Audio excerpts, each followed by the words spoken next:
So far, breaking the 8 has just been a slogan. Everybody just get up in the morning, let's break the 8.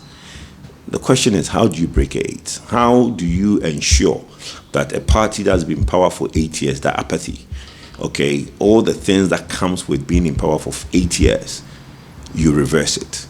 That's the challenge. That's what people don't understand what breaking the 8 means. It means that the guy in opposition has the wind behind their sail, because all the things going wrong, he blames it on you.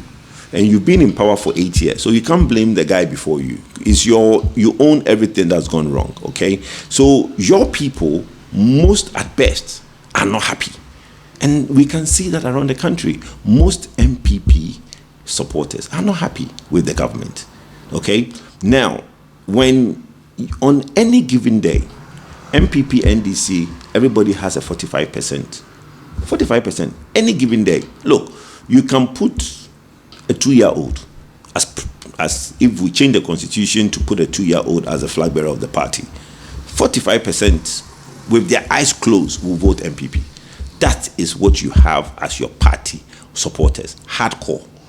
They always give excuses to themselves to vote for the party. But then when you are in power, that 45%, about 3 to 5% of that are not happy with things that are going on. Some of them didn't get the chance to serve. Some of them, you saw what happens in the Ashanti region, where people are actually going to paint the party head office in NDC colors. You understand? If we're in opposition, that won't happen. So out of your 45, about 5% of that are not happy. So we are left with 40. Then for you to want to break the 8, even if all that 45, we are able to go around and keep them happy, you only have 45. You need the 5 plus 1.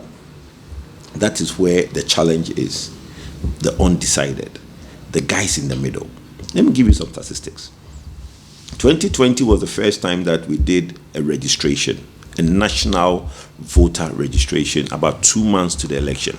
So we got about 17 million and change people on the voters roll. When we went to election 2 months after, only 13 and change came to vote. What does that tell you? It tells you that even within COVID, 17 and change people were prepared to come and queue and take that voter's ID card just as an ID. They are not interested in the political process.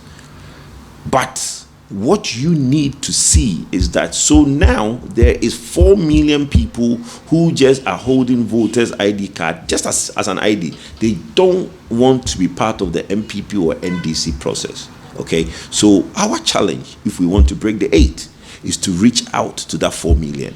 And that 4 million number is going to grow. If we go into 2024 and do another registration, the voter registration is going to be more than 17 million. So it's going to grow because the population is growing.